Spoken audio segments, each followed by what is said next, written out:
different drill. There wasn't no punishment, nothing like that. Yeah. Damn. So you played the first game and then got injured. I got injured. Yeah. So when I got injured, I said I was already kind of going through it because I'm like, hey, I ain't playing. And I'm watching Chris Paul and them start at Wake Forest. I'm watching Andrew Lavin start at Oklahoma. I'm watching all my guard, Mustafa Shakur starting in Arizona. Aaron Brooks playing. I'm like, dog, I ain't playing. It's bothering me. But I'm like, at the time, I'm like, well, you injured. So when I came back from injury, it was against UCLA. And they had Trevor Reason now. Mm-hmm. And I'm getting ready to play. I'm in practice. I'm doing my thing. Because at the time, I was like the only really creator off the dribble. Well, the guard was there? At Michigan State. Point guard? No. I was only like playmaker we had at the time because Marcus Taylor had left early. Yeah. He had left. So Shannon, Mo, KT, Allen, they all was wing players, athletes. They run the wing, shooters. So who played the point after you left? Chris Hill. Oh wow. Yeah. They put Chris Hill was a shooter. He was our best shooter. But see, Chris Hill was forced to play that. Him and Allen was forced to play that role because Marcus Taylor kind of left Izzo and them for dead. He left as a sophomore. Yeah. Remember, he left early. So I don't think Izzo was prepared for him to leave that early. So I think that's why he probably was kind of on me. And still to this day, 20 years later, I think his intentions was to have me as his future star point guard like a Mateen Cleaves now. Mm-hmm. I just wasn't patient enough to ride it out, and I didn't understand the definition of hard work. I was just always just the better player. You know what I'm saying? Yeah. Oh yeah. So that was like the shock to me when I got to state. So you watching, McDonald's All-American teammates do work in other conferences and other teams. It was kind of bothering you. Mentally, it just killed me, bro.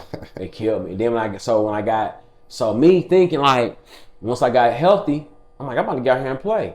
And Enzo ain't even play me against UCLA. So that was another deal breaker. I'm like, nah, man, I can't do it no more. I already went through a 6-week long injury not playing. I'm watching Shannon them getting better every day. I'm watching Mo and them getting better. Not being jealous of them. Them was my guys. But I'm just watching players that I know I'm just as good as getting better. And I'm like, I don't understand. But it's like, dude, you been hurt. Mm-hmm. You not finna, like, you ain't like this show's junior year. Yeah. Like you gotta earn your way back on the court, and I just wasn't patient enough to do it. So, going through all that mentally, what were you thinking? Like, what school were you thinking? What conference were you thinking? I was thinking about going to another top conference. Were you getting phone calls? I got phone calls. Clemson called me. Penn State called me. Of course, UOD called me. That's why I ended up going. UOD called me. But my confidence was so shot. I had a homeboy who was taking class up at Eastern Michigan, and my phone was blowing up. Like, man, I heard, like, you about to transfer? What's going on? Like, because State had a game against Syracuse the first week in January, and I had already told Izzo I was gonna leave, or I guess the rumor I was leaving. So I heard Dick Vitale like, Brandon Cotton, don't leave Michigan State. You're going to regret it. You're going to be a future PTPer and all that. So I'm like, oh man, like this getting serious, bro. Like Dick Vitale, like calling me out on TV. So I tried to escape the world, bro. Like I went up to hang with my homeboy. Like I said, my homeboy wasn't a ball player, but Eastern, he was taking classes there. Like I'm about to come up there and just chill. I spent like 2 weeks up there, bro. Was just ignoring phone calls. I mean, obviously I was answering the phone for my mom and stuff like that. And I had a daughter at the time.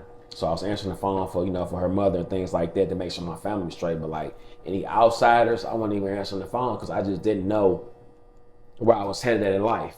Yeah.